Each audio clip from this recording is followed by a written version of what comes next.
Yo, yeah, we come from African fast learner. Today we're going to say about the into biology, interaction to biology, unit 1, grade 9.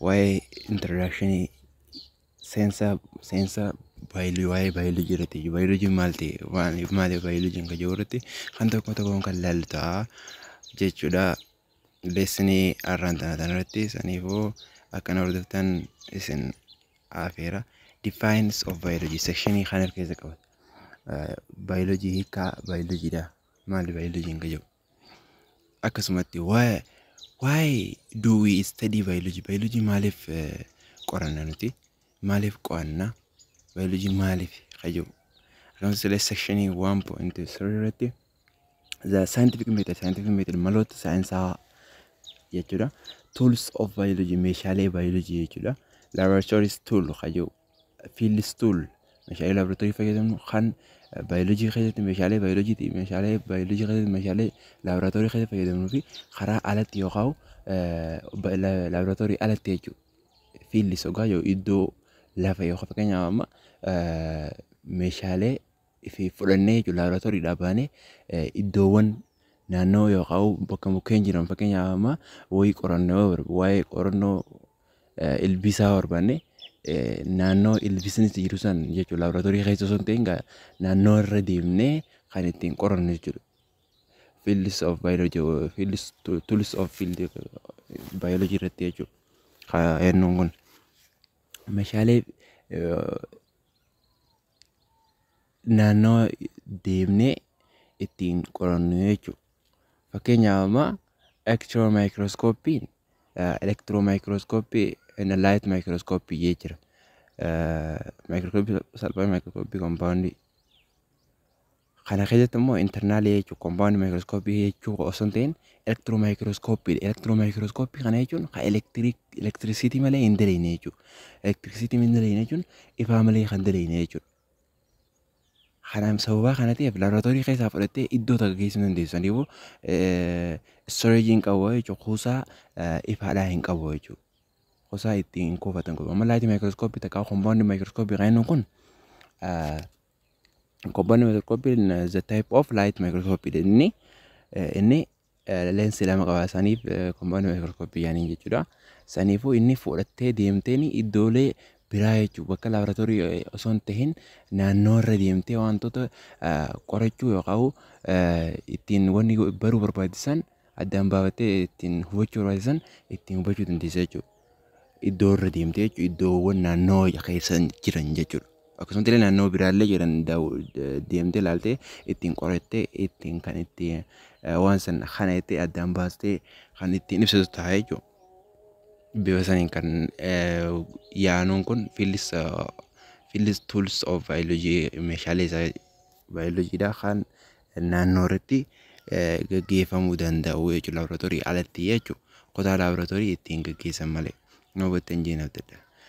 Handlining and using light microscope akkamitti itti fayyadamuu dandeenya? Haala kamiin bifa adda ta'een bifa miidhagaa yookaan jaalatamaa ta'een itti fayyadamuu qabatnee ittiin hojjetu haala wanni takka malee jechuudha. Dogongora yookaan wanni nu muddachiisu tokko bifa clearly ifa ta'e tokkoon itti fayyadamuu akkamitti akka dandeenyu akkasumatti illee akkamitti isa kana akka jabeessu yookaan nu turu jechuudha. Nu turu hoggaa jennu haala itti qabannaa isaadha jechuudha. Kanas kan ittiin barannu ta'a sekshinii 1.5 irratti akkuma asirra garaa jirtan. Pardon me.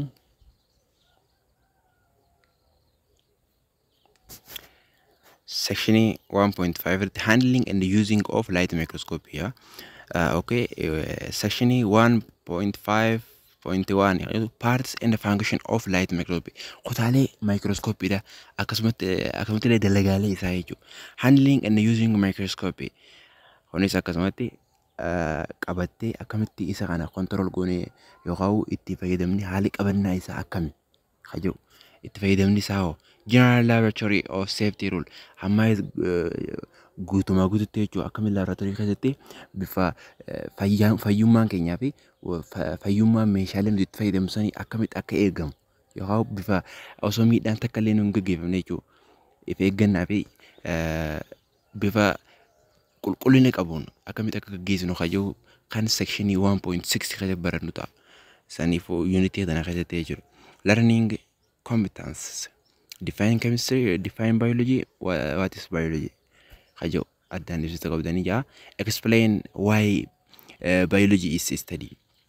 Maali biology qo'achuun nu barbaachisa. Plan biology investigation and using scientific method. Plan itti baaftee karoora itti baaftee biological investigation gaggeessitee jechuudha. Akkamitti scientific method gaggeeffamuu danda'a jechuudha. Yaa kajo addaan baafnee kan laallu ta'a. Identify some common tools of biology. Adda baafnee malee eenyufaa meeshaalee common yookaan beekamoo ta'e biology keessatti jechuudha. Utilizing microscope itti fayyadamu microscope dha. Execute general laboratory safety rule kajo kan laallu ta'a jechuudha. Definition of biology. Let us start with definition of biology. Section 1.1. Start with definition of biology. Hika biology da. What does it mean? What does mean biology means? Why is it study? Why is it important to us? Mal ni korata mal ni wanu fayyadu kayo. Objective kana keessatti kana beeku qabdan barattoota. Beeku qabdan qofa osoo hin ta'in emphasize to make it stronger or make it hard godhuudhaaf ammoo dirqama beeku qabdanii isiniin jaa. Osoo beeku qabdanii qofa osoo hin ta'in dirqama beeku qabdan maaliif jennaan beeku qabaachuun keessan san isin fayyada waan ta'eef it's important to you to us. Siifis nuufis barbaachisaadha waan ta'eef jabeessanii qabachuu barbaachisaadha jechuudha. Kana maal kana ibsu qabdan eega sectionii 1.1 kana fedhina booda define chemistry, define biology kajo. What does mean biology kajo? Maali biology jechuun kajo ibsu qabdan jechuudha. Kunoo amma kii kana kajettee jechuudha. Key terms akka qulfitti as keessa kaaya kana ijoo jechuudha. Jechuudha biology jechuun maal jechuudha? Come from two Greek words. That is two Greek words. Jecha Greek lamarraa dhufe akkuma gaditti kota gaditti beektanii asittis akkasuma biology is it's come from two Greek word from two words ta'ee jechuudha. Jecha Greek jecha lamarraa dhufe. Jecha tokko kamaal jechuudha jecha bio jecha yoo kanaa fi la bio kajoo kanaa fi logo kajoo kanarraa dhufe. Bio and the logo. Bio jechuun bio jechuun bio jechuudha. Bio jechuun maali? Hiikkaansaa life jechuudha. Bio jechuun afaan Giriikii hiikkaansaa immoo life jechuudha. Logo jechuun akkasuma afaan Giriikii jechuudha. Jecha Giriikii jechuudha. Jecha Giriik. Naawwatanii yaada. Jecha Giriik. Logo qayennoon kun maali? Meaning of logo maali? Study jechuudha qo'achuu. Life study jechuudha. Life study. Biology is the life of study. Why jiruu qoqqootu lubbuu why lubbuu qoqqootu jechuudha. Lubbuu life jechuun lubbuu jechuudha. Lubbuu ogaa jennu gaata. Fakkeenyaaf amma dhiironni asiin lubbuu ogaa jennu no as morma jechuudha. Morma kana lubbuu jechuun no wetanyee yaada garuu tulluu tanaan baanu jechuudha. Fakkeenyaaf amma dhiironni dhiirri jechuudha. Lubbuu ni qaba namni dubartiinis akkasuma qaba. Garuu I guess it's funny to me. Lubbuu ta'an tanaan baanu lubbuu jechuun waan lubbuun jiru jechuudha. Waan nyaatu waan dhugu waan haala jiruuf jireenya fossent amma fakkeenyaaf pilaantiin fosseessi gaggeessiteetiin nyaata si qopheefte akkasuma alimaanii ammoo maxxantummaadhaan kan jiraatu. Bifa kanaan ta'e wanta adeemsa 7% gaggeessu jechuudha. Haa nyaatu, haa socho'u, haa walaru, akkasii haa siinsi godhu. Irritability jira gaa'ii sanis kan laallu ta'a tokko tokkoon. Prosesii torban yookaan adeemsota torban wanti lubbuu qabu gaggeessisan kan gaggeessisaniin maal jennee yaadna jechuudha. lubbuu qaba jennee yaabuu dandeenya jechuudha. Lubbuu nanta saniin baanu jechuudha. Nama guuttanyee yaada. Let's jump on others. Biology is scientific study of life or living things. Inni saayinsii maal qoratu waa'ee lubbuutii fi waan lubbuu qabu waa'ee jiruu waan saniitii fi lubbuu isiidha jechuudha. What does it mean be alive jechuun? Be alive jechuun maal jechuudha?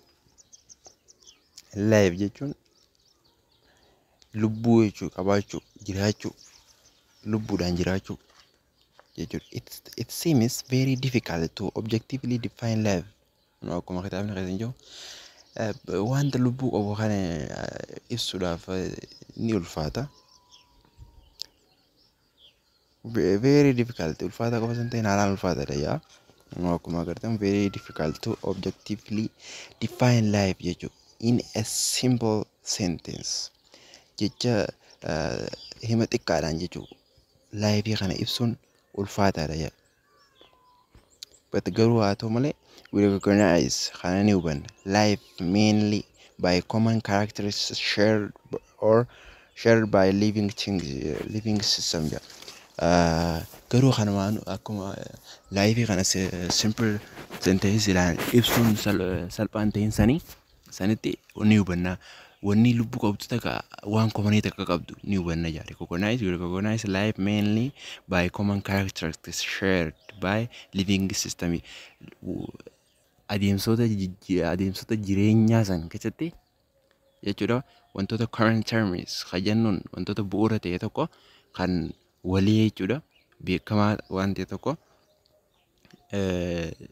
hubachuu dandeenya jechuudha amala san.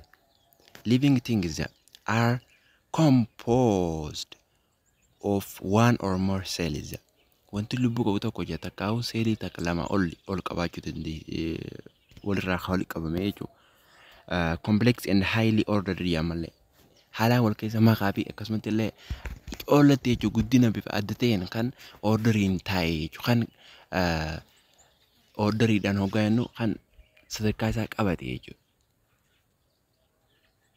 Tartiiba isaa eeggate jechuudha. Can respond to stimuli. Akkasumatti illee response to stimuli. Growth, reproduction akkuma jenne jechuudha. Ni guddata walhora akkasumatti illee wantoota naannoo isaa jiranii deebisaatti kan jechuudha. Fakkeenyaaf amma stimuli yookaan jennu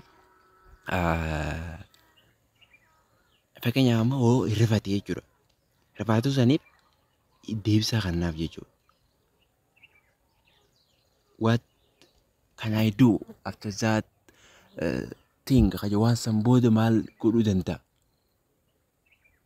Maaliin godhuu danda'a kajoo irraa kan ka'e deebisaatti kanna jechuudha. Deebisaa san kan waan isa san wanni godhuuf stimuli isa saniif yookaan waan isa mudate saniif deebisaa kannaaf jechuudha. Akkana kanaan living things jechuun bifa kana jechuudha. More than one or more cell composed and complex and highly ordered kata jechuudha. Akkasumatti illee response to stimuli, grow and production. Since kakabumule irritability, movement kannon jechuudha.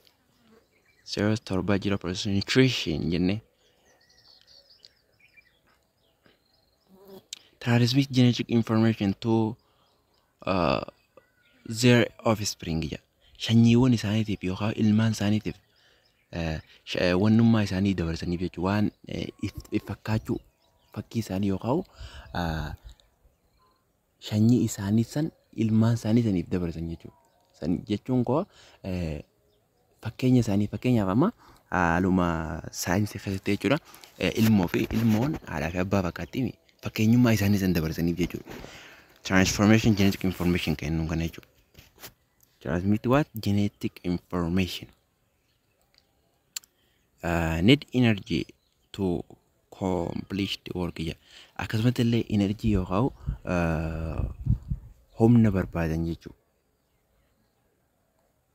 Energy barbaadan maal godhuudhaaf hojii isaanii san gaggeessuudhaaf humna barbaadanii can maintain relatively constant internal conditions or homeostasis akkasumatti illee kun yeroo hunda dhaabbata yookaan bu'uura kate haa hin jijjiiramne jiru relatively constant kate internal condition haalonni inni keessa jechuudha kan hin jeeqamne jechuudha homostasis and heterostasis jira kanaas kabaratan ta'a unity ibtan jira jechuudha waa'ee kanarratti kanaaf waan isa rakkisu takka illee hin qabu jechuun ni hubattan fuuldura homostasis and heterostasis jira homostasis jechuun warra hin jeeqamne jechuudha sababa conditionii yookaan haalonni naannoo isaanii jijjiirameef jecha isaan internal yookaan keessa isaanii san hin jeeqamne jechuudha keessa isaanii san jeeqamee dalagaa duraan dalagu sanirraa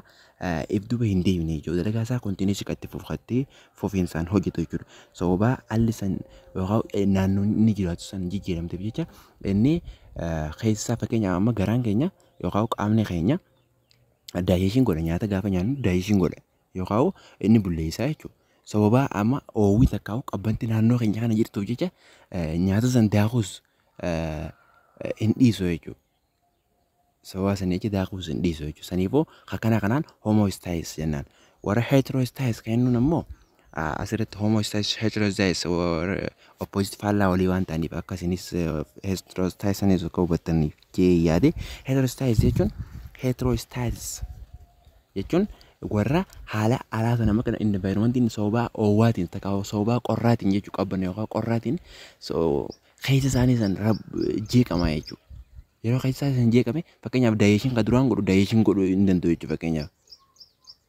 akka isaan amma heterostasis jedhanii fakkeenyaaf amma namni fakkeenya maaliiti fakkeenya homostasis malee fakkeenya heterostasis miti jechuudha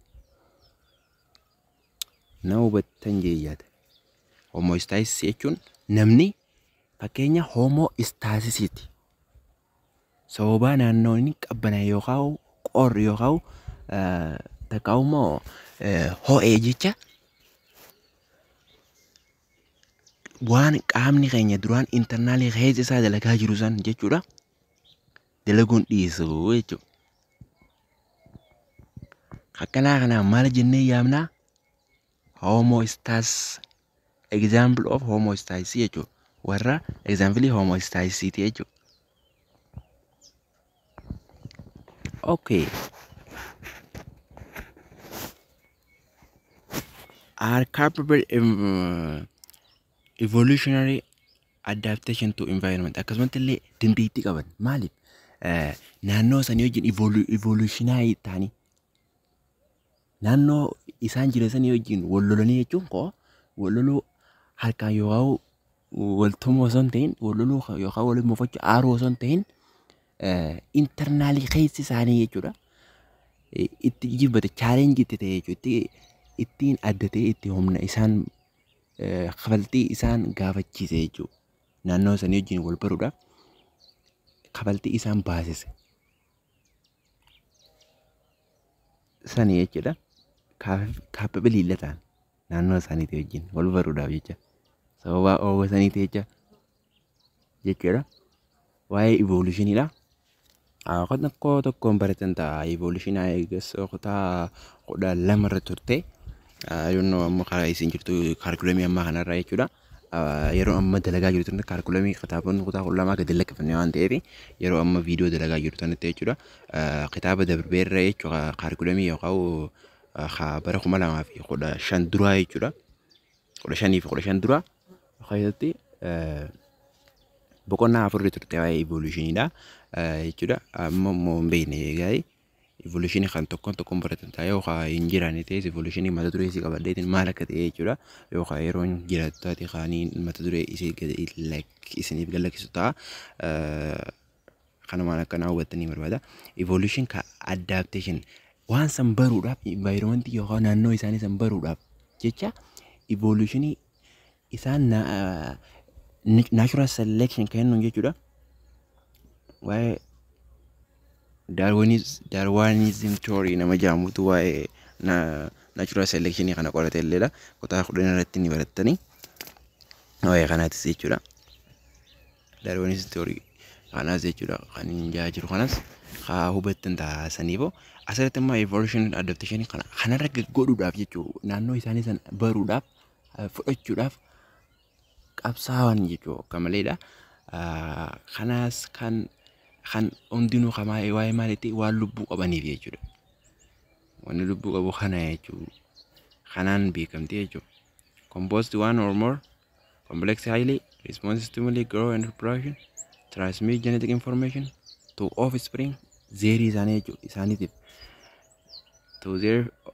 to their offspring need energy to accomplish the work, maintain relative constant internal condition. Fakkeenya homostaayisii keessa fakkeenya nama faadhaan isin jedhe na wexxanyee yaada kana jechuudha. What is scientific study? Maali scientific study jechuun? Biologist study about living things using scientific method. Biology qoratu scientific method kana fayyadamee maloota saayinsawaa kana fayyadamaniitiin biology qoratan jedha. Maloota saayinsawaa kana fayyadamanii biology qoratanii warroonni biology on. Okay. Biologistoonni study about living things yaa. Maal fayyadamaniiti scientific method fayyadamanii warri biology qoratan jechuudha. Lubbuu qabeeyyii tana qoratanii. Saatiyya involve maaliif keessa qabata yaa ask a question, suggest possible answer, testing for the validity of answers through experimentation. Kunis maaliif keessa qabata tokkoffaa involving ija maal asking question tuutu Somali observation godha ilaala maloota scientific method jira 8 sakal ni gaa yaada. Yeroo darbee kaalkulamii darbee san jechuun kaalkulamii amma yeroo amma viidiyoon dalagamaa jirtutti kaalkulamii sanirra kutaa tokko keessa jirti jechuudha. Amma scientific method kun hallalluu ta'a. I guess sectionii meeqatti sectionii 1.3 no 1.3 scientific method qabu kun boqonnaa tokkorra ture jechuudha. Kutaa tokkorra amma kun keessanirra jira jechuudha sagalirra saayinsii waan inni ta'e jechuudha. Saniifuu maloonni saayinsawaan san method scientific method qabu tokkoon kan orderiidhaan jechuudha. Kallattiidhaan kan taa'ee jirudha jechuudha.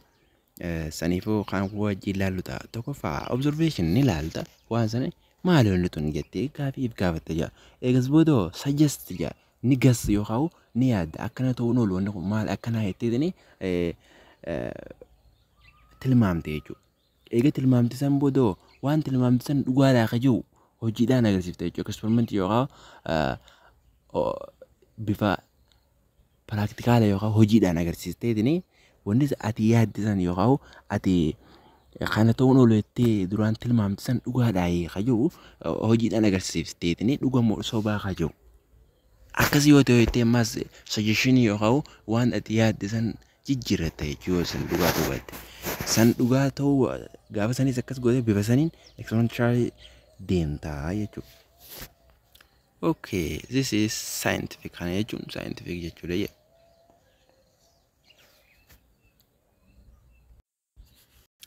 Amma activity 1.1 kanatti yaa think pair share kana yaada walii yaaddanii namoonni adda addaa gaafa yaada adda addaa yaada kannu isaan booda compare wal dorgomsiisa wal bira qabaalaa jaa shay qotaa yookaan waayillan keessanii wajjin jechuudha.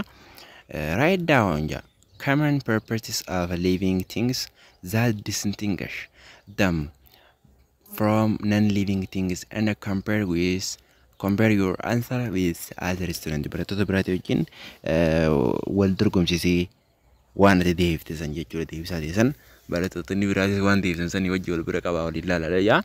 Asirratti maalilan living things maaltu adda isaan baasa? Eenyurra warra lubbuu maleeyyirra. Yeroo iddoo irratti deebiin dubbachaa ture na fakkaata. Living things and non-living things jechuun amma non-living things jechuun opposite of living things jechuudha. Na hubattan jechuudha. Opposite faallaa living things iti non-living things jechuudha. Not living things ta'een tun non-living things jechuun not living things jechuudha. Kan lubbuu maleeyyii lubbuu dhabeeyyii osoo hin ta'in lubbuu maleeyyii barattoota. lubbuu maleeyyii fi lubbuu dhabeeyyiin adda adda. Maaliif lubbuu maleeyyii yoggaa jennu lubbuu malee warra uumame jechuudha. Lubbuu dhabeeyyii yoggaa jettan ammoo fakkeenyaaf amma warra duraan lubbuu qabu kan lubbuu dhabee jechuudha. Akkasii miiqaan isaa yoo addanii kan jiraatan ta'e lubbuu qabeeyyii yoggaa jennu lubbuu warra qabu jechuudha. Lubbuu dhabeeyyii yoggaa jettu warra lubbuu qabu kan dhabee jechuudha. Akkasii hiikaan isaa lubbuu maleeyyiidha. Lubbuu malee warra uumame jechuudha. Lubbuu malee hayyoo kana lubbuu maleeyyii jedhan jechuudha. Gaa walitti kompoos godhan gaa walitti qaban jechuudha. Lubbuu maleeyyii jechuudha. Coil word jedhaniin jecha kana jecha Ingiliffaa keessatti jecha walitti fidan kana coil word jecha walitti hidhan jechuudha. Lubbuu fi maleeyyii, lubbuu maleeyyii, lubbuu qabeeyyii bifa kanaan walitti coil words jedhanii jira. Walitti hidhuu, walitti join godhu, walitti fiduu jecha lubbuu maleeyyii. Malee lubbuu dhabeeyyii mechuu guyyaa kana hubattan jechaadha. Lubbuu qabeeyyii wanni isirraa adda ta'u tokko ni guddatti, ni horti. Akkuma asirra kaasuudhaaf yaalaa turre jechuudha. Transmit genetic information to their offspring akkuma inni san jechuudha. Sanyummaa isaanii warra eenyuutiif dabarsan jechuudha. Ilmaan isaaniitiif dabarsan jechuudha. Sanyummaa isaanii fakkii yookaan boca isaanii san ilmaan isaanii dhaalchisan jechuudha. Kun amala lubbuu qabeeyyiidha jechuudha. Lubbuu dhabeeyyiin maali? Warri lubbuu maleeyyii warri eenyuun kun jechuudha. Warri lubbuu malee uumame kun hin guddatu. Hin du'an kaa lubbuu malee dhiiranii mire akkamitti du'an? Kun ni du'uusi. Lubbuu ni dhabaase jechuudha. Wal horaase waan. Lubbuu maleeyyii wal horaare waliin horu. Kana garaagarummaan faanii akka keessatti akka keessanittis jira jechuudha. Hedduu jira. Akkaan jee kanaaf akka isin jettan kanaaf qabdanii wal bira dorgomsiisuu dandeessan jechuudha. Fakkeenyaaf barattoota jedhama aktivitiin teessan hedduu jira jechuudha. Fakkeenyaaf hedduu wantoota hedduu kaasuu dandeessan jechuudha. Hin socho'an warri lubbuu maleeyyiin, lubbuu qabeeyyiin ni socho'u. Wantoota naannoo isaanii san jiruuf laalanii deebisaa itti kennan jechuudha. Istimulii isaanii saniif to respond to their stimuli.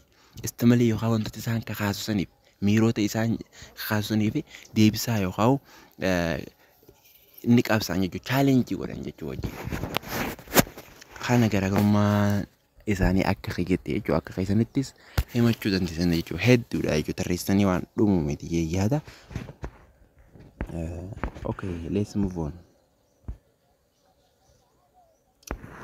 Study follows study. Study follows the studies of structure and the process that we can verify, observe, measure there directly and indirectly with the help of tools and technology such as microscopy. Wanta amma qorachuu yaanu haa qochuu yaanu kana structure isaa jechuudha. Amaloota isaa process jechuudha. Adeemsa isaa kutaalee isaa structure ogaayyo kutaalee yookaan qodamiinsa isaa process that adeemsa isaa jechuudha. That we can verify, observe kan nuti agarree hubachuu dandeenyu tokko jechuudha. Meejara akkasumatti illee lakkaa'uu dandeenyu jechuudha. There directly kallattiidha yookaan ala kallattiidhaan jedha. Maal fayyadamnee jira? Maal gargaaramnee? Meeshaalee akka meeshaalee fi teknooloojii fa'aa fayyadamnee jechuudha. Wantoota ammayyaawaa ta'e jechuudha. Fakkeenyaaf amma akka maayikirooskooppii kana jechuudha. What relationship does biology have with other fields of natural science? Natural science wajjin biology maalii walitti dhufeenyi isaanii? Study of biology is a point of merging information and tools from all natural sciences. Study biology qorachuun jechuudha. Biology qorachuun is a point ijoodha of merging walitti makuudha. Merging of information walitti hodhammeeffattee walitti qabattee jechuudha. And tools meeshaalee akkasumatti meeshaalee from all natural science. Naturally science warroota uumamaa science uumamaa hundarraa jechuudha. For example, information about natural occurring element in living things. Fakkeenyaaf amma natural uumamaan jechuudha. Uumamaa jechuudha. Maal elementoota jechuudha. Living organism warra lubbuu qabanii. organizmoota lubbuu qaban jechuudha. Chemical bonding jechuudha. Kanas waa'ee chemistry keessatti qabaratan ta'a. Chemical bonding inni kutaa 9 boqonnaa 5 irratti kaalkulamii mahaariyaa amma kanarra jechuudha. Boqonnaa 5 irratti kan baratan ta'a. Molecules waa'ee molecules illee acids, base and other related with can be studied using the tools and principles of chemistry. Amaloota yoo wantoonni chemistry qabatu jechuudha keessatti. Other scientific concept like conversion of radiation energy into organic molecule by photosynthesis is studied with the knowledge of chemistry and physics. Akkasumas illee saayinsiiwwan biraa jechuudha. Konseptii yaadinsaa jechuudha. Maal jijjiiru radiation energy into organic molecule akka lubbuu qabu warra lubbuu qabutu jechuudha. Radiation energy kana karaa lubbuu qabutti jechuudha. Fakkeenyaaf amma by photosynthesis dhaan kaddu maal radiation energy ifa aduudha jechuudha. Ifa aduudha energy aduun qabdu jechuudha. Energy aduun qabdu karaa organic itti jechuudha. Light energy changed into chemical energy because energy is